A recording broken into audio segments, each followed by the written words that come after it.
ደሳለኝ እየፈለጉ ነው። በአስቸኳይ ቢሮ ይሆና ብለዋል። እሺ አቶ ደሳለኝ? አዎ አቶ ደሳለኝ። እኔ? አዎ በአስቸኳይ ቢሮዬ ና። በመጀመሪያ እጅግ በጣም አርጌ በጣም አመሰግናለሁ። ላይክ እና ሰብስክራይብ እያነሰኝ ነው። ለምንድነው ላይክ እና ሰብስክራይብ የማታደርጉኝ ብዬ ባለቃቀስኩበት መሰረት ሰብስክራይብ እና ላይክ እጅግ በጣም አድርጋችሁኛል። አመሰግናለሁኝ። ክበሩልኝ፣ ኑሩልኝ። እጅግ በጣም አድርጌ ከልብ ያመሰግናለሁኝ። አሰላሙ አለይኩም ወራህመቱላሂ ወበረካቱሁ። ውድና የተከበራችሁ የኔ ቤተሰቦችና የአፍላ ፍቅር ወዳጆች እንዲሁም ተከታታዮች እንደምን አላችሁ? እኔ ያለሁኝ አልሐምዱሊላህ ሰላም ነኝ። እንግዲህ ዛሬ በተለመደው ሰዓትና በተለይ የተለመደውን ቪዲዮ የአፍላ ፍቅርን ክፍል 137ን ይዤላችሁ መጥቻለሁ። ዛሬ ደግሞ የምጀምረው ከያሬድ አባት ቪዲዮ ንግግር ነው። ከሱ ንግግር ነው የምጀምረው ማለት ነው። እንግዲህ የያሬድ አባት ያሬድን ሲመክር ከህይወትህ ልምድህ የመጀመሪያ ያስተማርኩህ ምንድነው?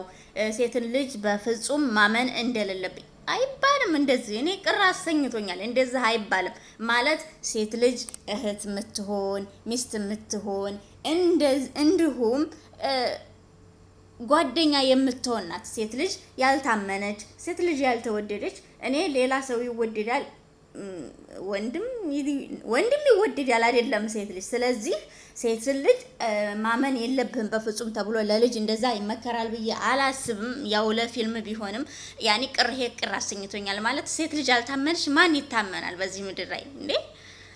ቅር አሰኝቶኛል። ለማንኛውም ቦቸራ ከዛችም ልቅም ከዚችም ልቅም እያረገ የሚያመጣትን እንግሊዘኛ እንግዲህ ቀስቴ ላይ እያራገፈ ደደብነህ ደንቆሮነህ እያለ ልጁን እያሳቀቀው ይገኛል ማለት ነው። እንግዲህ ቀስቴ በዚህ የተነሳ የጆሮ ግንድህን ነው የምሰብርልህ እያለ እየተገላገለ እየተያዘ ይገኛል ማለት ነው። እሱም ከሄቨንም ይሁን ከቤዛ አንዲት እንግሊዘኛ እየለቀመ እኔ እኮ አንዲት እንግሊዘኛ እየለቀምኩ መንደር ሳጦዝና ስዞር የምውለው ያንተ እንዲድብና ለማራገፍ ነው ያለ ጭንቅላቱን እየፈታው ነው ማለት ነው። የጭንቅላቱን ብሎን እየፈታው ነው። እንግዲህ ይሄንን ንግግር የማይችለውና የማይተሐመለው ይሄንን ንግግር ልምድ ያላደረገው ቀስቴ እንግዲህ በቃ አንተን ገልግልህ በቃ ደብድቤህ የሆነ ነገር አድርጌህ ሸቤ ነው የምወርዳት ሲል እሱም ነግሮታል ማለት ነው። እንግዲህ ይሄ ንግግር የማያስፈራው ቦቸራ ሌላም እንግሊዘኛ እየጨመረ ከዚችም የለቀቅማትን እንግሊዘኛ እሱን ጭንቅላቱን መፍታቱን እንደቀጠለ ነው ማለት ነው። እንግዲህ ከሄቨን አንድ እንግሊዘኛ ይወስዳል፣ ከቤዛ አንድ እንግሊዘኛ ይወስዳል፣ ቀስቴ ያደርሳል ማለት ነው። እሱ ራሱ እኮ በቅጡ ራሱ አያውቀውም እኮ። ነገር ግን የሱን ጭንቅላት ለመፍታት ስንተኛ ድረስ እንግዲህ ስንት ጊዜ ጠይቆታል። ስንተኛ እንደተማረ ስንት ድረስ እንደተማረ ጠይቆታል። ነገር ግን ቀስቴ በፍጹም ለቦቸራ ስንተኛ ድረስ እንደተማረ ሊነግረው ፍቃደኛ አይደለም። አይነግረውም፣ መንገርም አይፈልግም። እንግዲህ ቦቸራ ይቺ ነገር ያንገበገበችው ከዚችም እንግሊዘኛ እየለቃቀመ እያመጣ እሱን መፈተን ስላለበት እየፈተነው ነው ማለት ነው። እንግዲህ ፈተናውንም ደግሞ ቀስቴ እየወደቀ ነው፣ የሚጠይቀውን እየመለሰ ስላልሆነ በቀስቴ የለመደው ቦቸራ ወደ ሚኬ በቄልና እንግዲህ ደደብሽን ጥቁሬሽን በነገራችን ላይ ጥቁሬሽን እና ደደብሽን ሲል እንደኔ ይሳቃለ። ሁላችሁም ትስቃላችሁ። ደደብሽን፣ ጥቁሬሽን፣ አጭርሽን ሁሉ ነገር በሽን ሁሉ ነገር በሽን ነው የጨረሰው ማለት ነው። እንግዲህ አለኩል ሐል ለዚህ ንግግር እጅ አልሰጥም፣ ለአንተ እንግሊዘኛ እጅ አልሰጥም ያለው ሚኪ እየተፋለመው የቻለውን እየመለሰ ነው ማለት ነው። እስኪ ሚኪን ምን ሰራው? ሚኪን ያልሰራው ምን አለ? አሁን ለማንኛውም የማሳያችሁ ቪዲዮ ያስገርማችኋል። ሚኪን የሰራው ቦቸራ ሄቨን ይባላል። ዳይሬክተሩ መጡ። ይኸውልህ አረብ ያለቀመጠ መመተል ከሆነ የሚደርስብህ ነው። እሺ በመጀመሪያ ሄቨን ብቸኝነት ስለምታበዛ ከሄቨን ጋር ጠጋ ብሎ ቦቸራ ሲያወራትና ሲጫወት ቆይቶ ነይ ወደ እህቴ ወደ ቤዛ ጋር ላስተዋውቅሽ፣ ለምን ብቻሽን መቀመጥሽ ሲላት ሳቅና ጨዋታ እኮ በጣም አሪፍ ነበር፣ ግን አንተ አትጠጋኝም ስትለው በቃ ቁጥሬን ያዥ አላትና 09 እንዳለ ግን ለምን ቆይ ነይ ወደ እህቴ ቤዛ ልውሰድሽ። ስለዚህ የእህቴ ቤዛ ጋራ ካስተዋወቅኩሽ በኋላ ከዛ በኋላ ብቸኝነት ይለቅሻል ሲላት ብድግ አድርጎ እጇን አንጠልጥሎ እንደ ወፍ ልጅ ሲወስዳት እንደዚህ ሲል አይኑ ቦቼራን ሚኪንና ፊዮሪን አየት ባደረገበት አይኑ ገለሊልና ወደ እነሱ እህቴን ፊዮሪን ተዋወቂያት ይላትና እሺ እኔ ፊዮሪ ይባላለሁ ስትላት ይችም ሄቨን ይባላለሁ ስትላት አይን ለአይን ይተያያሉ። ሚኪና ሄቨን እንዴ ሰላም አይባባሉም እንደ ብዬ እኔ ራሱ ደንግጬ ሳይ ስጠብቃቸው ቆይ አለና አንተ ቆይ በምንህ ነው ሰላም የምትላት እንዴ እኔ በእጁ ነው ሰላም የሚላት ብዬ ሳስብ ፎጣውን ከአንገቱ ላይ ብድግ ተከካሻው ላይ ብድግ ያደርግና በቃ እጅህን ጥረግ በዚህ እንዴ እኔ ምን ነክቷል ስል ሳስብ ምን ቢል ጥሩ ነው እጁ አቧራ ስለሆነ ገና ሰላም ስትዩ ጠጋ ስትዩ ስለሚቦልብሽ ነው ብሎ እኔ እኮ የቦቸራ ነገር እኮ ግራ ግብት ነው የሚለኝ። እንደዚህ ብሎ ልጁን በቃ አሽምቅቅ አድርጎታል ማለት ነው። የሚኪን ምላሽ ግን የምትችለው አይመስለኝም ቦቼ ማለት ነው። የምትችለው አይመስለኝም። ምክንያቱም ይበቀልሃል እያልኩ ነው። ይበቀልሃል አይለቅም።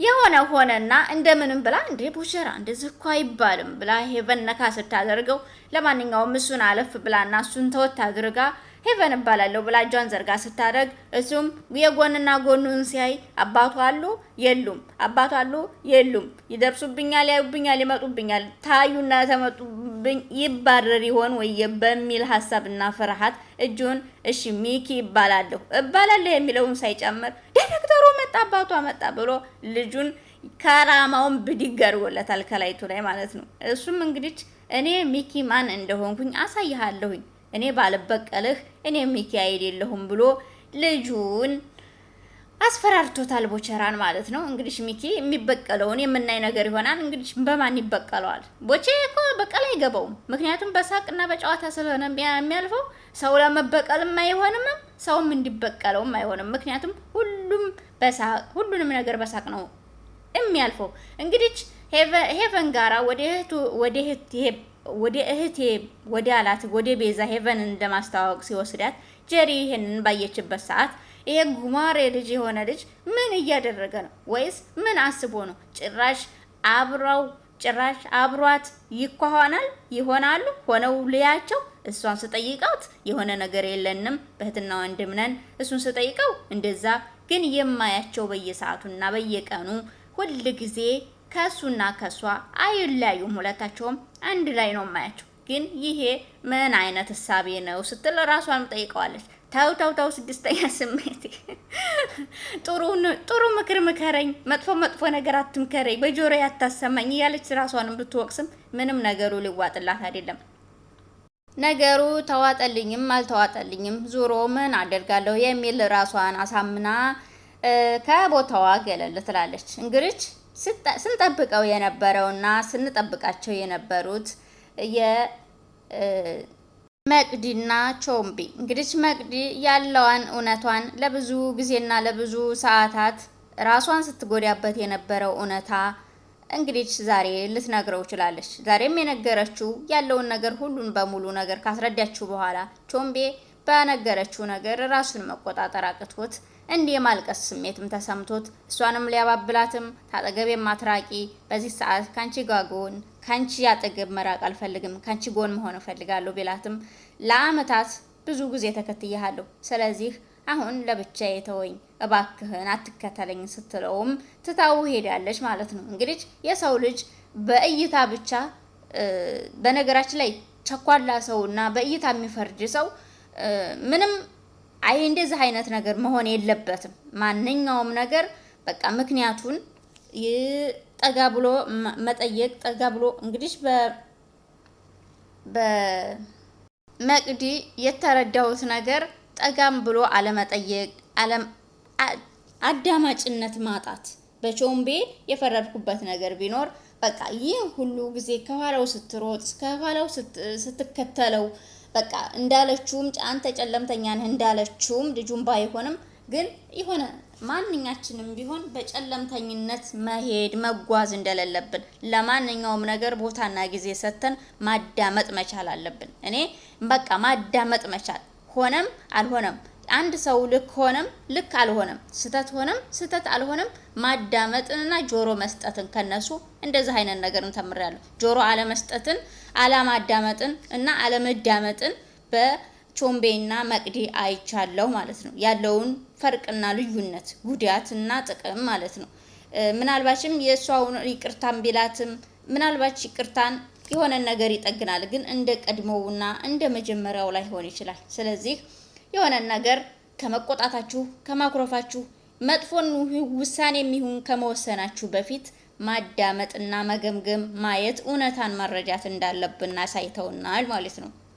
ያም ብሎ ይህ ቅዱስ በመንገድ ስታለቅስ ቢያገኛትም ቢያባብላትም ብትሞክርም የባለፈውን ጥፊ ልትመልስ ከሆነ እሱን አትችልም ተሳስታል ብትለውም እኔ በሴት ልጅ ላይ እጄን አላነሳም፣ ይልቁንስ ያንን የጠወለገ ፍቅረኛሽን ሂጅ እንዳላቀናብርልሽ የወንሽውን ተናገሬ ቢላትም እንደዚህ እንዲል እንደማፈቅድለትና እንደማትፈልግ እንደዛ አይነት አማርኛ መስማት እንደማትፈልግም ብትነግረውም እናው እንግዲያ ካልሰማሽ ካልፈለግሽ እንዳልመታውም ካልፈለግሽ የወንሽውን ነገር ንገሪኝ ቢላትም እሷም ለመናገርም ፈቃደኛም አልነበረችም። ለማንኛውም ህይወት ይቀጥላል። እሷም በሱ እንደማትደራደር እሱም ያለ እሷ እንደማይኖር አሳይተውናል። ቀጣዩ ምን እንደሚሆን የምናየው ነገር ይሆናል ማለት ነው። እስከዛ ድረስ የበጎ ቤተሰቦች ሰብስክራይብ እና ላይክ ማድረጋችሁን አትርሱ።